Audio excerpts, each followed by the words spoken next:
بدون تتبيلة وبدون ما تنتظرون وقت طويل، تعالوا نسوي أطيب لفة قص دجاج.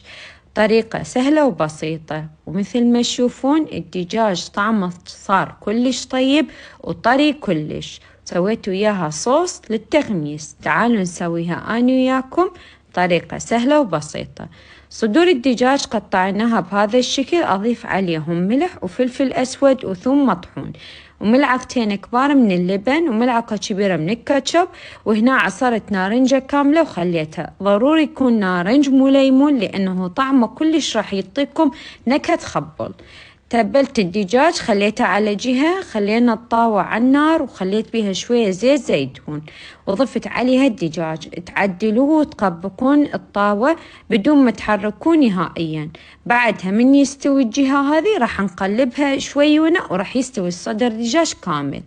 نجيب خبز الصاج وأخلي بيه البوتيتا، وراح نخلي بيه الدجاج، وفوقها خليت المايونيز والكاتشب ولفيتها بهاي الطريقة. تقدرون تكبسوها بالماكينة مالت الصاج، أو تقدرون بالطاوة بشوية زبدة، راح يكون الطعم مالها أطيب.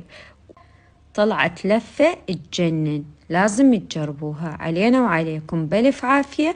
كانت بلا مطاعم بلا بطيخ، شاورما على السريع من مطبخ آلاء إيزولي، بدون نقع بدون خلاط وبدون خطوات زايدة. امتى ما اشتهيتوها؟ خلال 10 دقايق فيكن تجهزوها. بدي كيلو صدور دجاج، رح قطعه بسكينة شاطرة شرايح كتير رفيعة مثل هاي، مشان يستووا على السريع ويتأمر وشن معي. وهلأ على التتبيلة من ألذ تتبيلات الشاورما. بدي معلقتين لبن، برش ليمون وبرش بردقان، وعصير ليمونة كاملة، وعصير ربع بردقانة، ومعلقتين خل، ومعلقة كبيرة توم مهروس. هلأ البهارات كتير بسيطة، ما بدها غير ملح وفلفل وبابريكا وزنجبيل وهيل وبهرون لإلكم. بتبل الدجاج كتير منيح بالتتبيلة، وهالتتبيلة بالذات لا بدها نقع ولا بدها شي ولا بدها زيت، لأني هلأ رح قليهم بكمية وفيرة من زيت الزيتون. يلا على مقلاية حامية بحط زيت الزيتون، بحميه كتير منيح، وبنزل عليه شرائح الدجاج، بقلب فيهم 5 دقايق على نار عالية.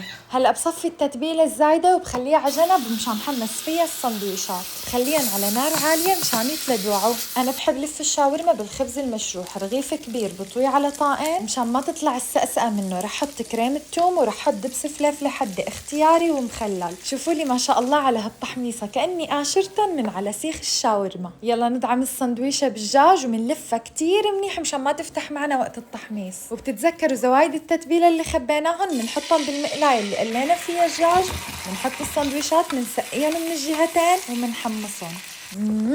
ولا أطيب.